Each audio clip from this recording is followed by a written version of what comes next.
Welcome to The Synthetic Lens. I'm David Carver.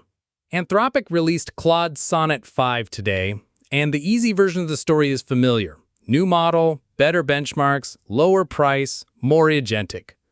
But the more interesting version is stranger. This is not Anthropic's most powerful model. It is not the model sitting at the center of the current government fight over frontier AI access. It is not the one being talked about as too capable to release normally. Sonnet 5 is the model Anthropic wants ordinary users and ordinary businesses to actually run. It is now the default for Claude Free and Pro users. It is available to Max, Team, and Enterprise customers. It is in Claude Code. It is on the Claude platform, and Anthropic is pitching it as the most agentic Sonnet yet. A model that can plan, use browsers and terminals, write code, debug, operate across messy workflows, and keep going where earlier Sonnet models would stall. Our technical analyst is with us. Start with the basic fact pattern. What did Anthropic actually ship? They shipped a new Sonnet class workhorse. The model ID is Claude Sonnet 5.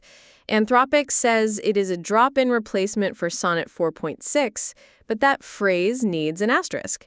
It has the same broad platform surface as Sonnet 4.6, a 1 million token context window by default, and a 128,000 token maximum output.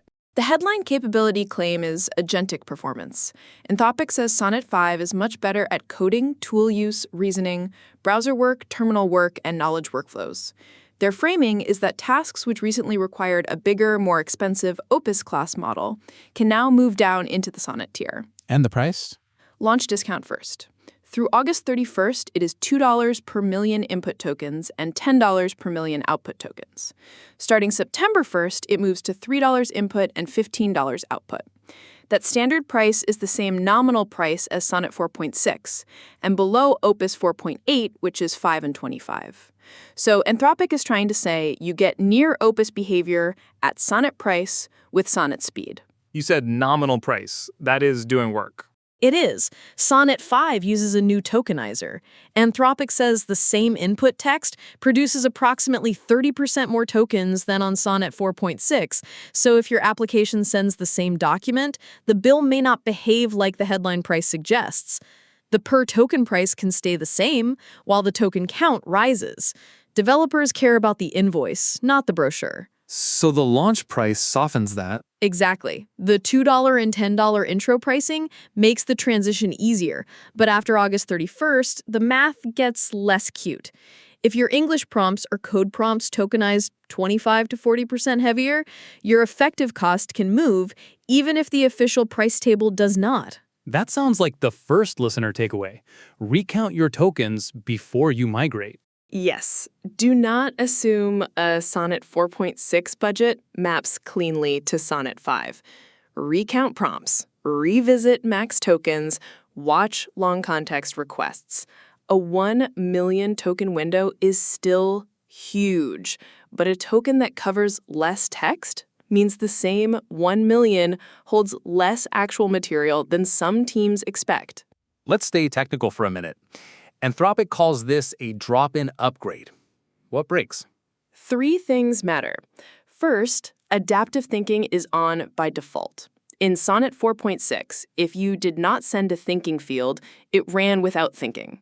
In Sonnet 5, the same request runs with adaptive thinking unless you explicitly disable it. That is probably good for quality. It is also a behavior change. Thinking uses part of the output budget. So if a production app had tight max tokens limits, Sonnet 5 may truncate responses unless the team revisits those limits. Second? Manual extended thinking is gone. If you were still using thinking:"enabled" with a budget token number, that now returns a 400 error. Anthropic wants developers to use adaptive thinking and effort settings instead. Third? Non-default temperature, top P, and top K return a 400 error.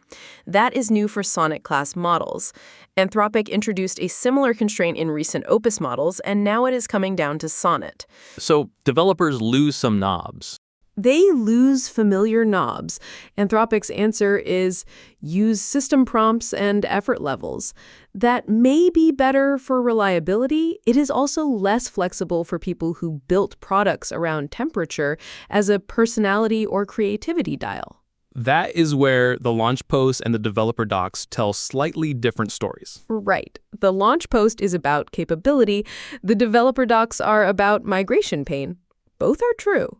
Let's talk benchmarks without turning this into scoreboard theater. What is Anthropic claiming? The big claim is that Sonnet 5 narrows the gap with Opus 4.8. Anthropic points to gains over Sonnet 4.6 in coding, agentic search, computer use, reasoning, tool use, and knowledge work. Their cost-performance curves show Sonnet 5 covering more useful territory than the old Sonnet line and matching Opus 4.8 on some tasks at higher effort. But the wording matters. Close to Opus is not the same as better than Opus. Opus remains the stronger model in the places where raw capability matters most.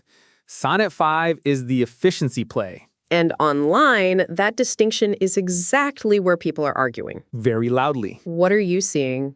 The enterprise-friendly reaction is predictable. This is a better execution layer. Anthropic's own early customer quotes talk about multi-step coding, debugging, brownfield code, Salesforce-style business automation, agents that stay on plan, and workflows that finish instead of stopping halfway. That is the best case for Sonnet 5. It may not be the smartest model in the building, but it is smart enough to run more of the building. And the skeptical case? Developers are looking at the cost-performance curves and asking, when do I actually use this instead of Opus? On Reddit, the early mood is not just hype. A lot of people are saying some version of, if Opus 4.8 is better at high effort and sometimes cheaper per completed task, what is Sonnet 5 for? That is a fair question. It is. The answer is probably not replace Opus everywhere. The answer is medium effort bulk agent work, code-based scanning, first-pass edits, internal tools, boring browser tasks, workflow automation, customer support agents, procurement, research sweeps. Stuff where you need more trust than Haiku, but you do not need the top Opus tier burning money on every step. So Sonnet 5 as the middle of the fleet. Exactly. The model you run 100 times a day, not the model you save for the one impossible job. What about the safety piece?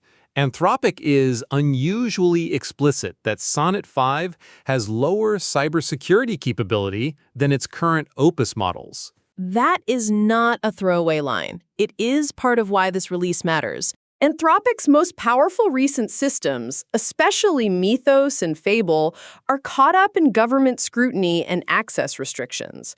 Axios reports that Sonnet 5 is launching while Anthropic is still dealing with U.S. government concerns over more dangerous cyber-capable models. Sonnet 5 is positioned as the broadly releasable model, capable enough for agents, less capable at dangerous cyber work, wrapped in real-time cybersecurity safeguards. That creates a strange marketing problem. Anthropic has to say, this is powerful, and also, this is not too powerful. That is the entire release in one sentence. And developers hear the second half as possible refusals. Yes, some security people are already worried that lower dangerous cyber ability and new real-time safeguards will turn into false refusals on legitimate audits. Anthropic says prohibited or high-risk cyber requests may return a normal HTTP 200 with stop reason refusal. That is clean from an API design standpoint. It is annoying if your product is a defensive security workflow and the model refuses the work you are legally supposed to do. We should separate two claims here. One, Anthropic says Sonnet 5 is safer in agentic contexts and less capable of dangerous cyber tasks than higher-tier models. Two, developers are worried those safeguards may block legitimate security work. The first is a company claim. The second is an early user concern. Correct. And we do not know yet how the false positive rate feels in production. That will show up over the next week in GitHub issues, Discords, security teams, and angry posts from people whose demos broke. Let's zoom out. Why does this model matter strategically? Because it shows where AI product competition is going. The old race was chatbot quality. The new race is delegated work. Can a model take a goal, make a plan, use tools, inspect results, correct itself, and finish? Sonnet 5 is Anthropic saying that ability should not live only in the expensive flagship tier. It is also a platform move. If Sonnet 5 becomes the default execution layer for Claude Code, enterprise agents, browser automation, and professional workflows, Anthropic gets developers building around its assumptions. Adaptive thinking, effort levels, huge context, fewer sampling knobs, refusal semantics, and token economics. That sounds less like a model launch and more like a runtime policy. It is both. A model is not just weights anymore. It is pricing, context, tool APIs, safety layers, cloud availability, default settings, and the migration path from yesterday's model. Give me the strongest pro-Sonnet argument. The strongest argument is that most work does not require the absolute best model. It requires a model that is reliable enough, fast enough, cheap enough, and available enough. If Sonnet 5 genuinely follows through better than Sonnet 4.6, that matters. A model that writes the test, fixes the bug, runs the check, and notices the failure is valuable even if Opus wins the benchmark. And the strongest skeptical argument? Anthropic may be selling lower price while moving costs into hidden places. Heavier tokenization, thinking on defaults, fewer tuning controls, and more guardrail friction. If a user has to spend more tokens, more retries, or more human time to get the same result, the price table is not the real price. That is the right tension. There is also a trust layer here. Developers remember when Sonnet was the surprising model. Sonnet 3.5 and 3.7 felt like the sweet spot. Fast, sharp, affordable, sometimes beating bigger models where it counted. Now people are more wary. They are asking whether Sonnet 5 is a leap or just a managed compromise. And the answer may be both. It can be a real upgrade over Sonnet 4.6 and still not be a clean Opus replacement. It can be cheaper per token and still be more expensive for some workloads. It can be safer to release widely and still frustrate legitimate security users. Those are not contradictions. They are the trade-offs of turning agentic AI into infrastructure. What should teams do tomorrow morning? 4 things. First, test it on completed tasks, not vibes. Take real jobs from your backlog where you know the answer or outcome and compare Sonnet 5 against Sonnet 4.6 and Opus 4.8. Second, measure cost per completed task, not just cost per token. Include retries, thinking output, heavier tokenization, and human review. Third, audit migration settings. Remove sampling parameters. Stop using manual thinking budgets. Recount prompts. Increase max tokens where needed. Fourth, route by task. Use Sonnet 5 for high-volume agent work if it proves itself. Keep Opus for the jobs where failure is expensive or reasoning depth matters more than throughput. So the verdict is conditional. It has to be. Anyone declaring victory or failure on release day is mostly declaring their brand preference. That is probably the healthiest read. Claude Sonnet 5 is not the forbidden frontier model. It is not the benchmark trophy model. It is the deployment model. Anthropic is betting that the future of AI work is not one brilliant chat response.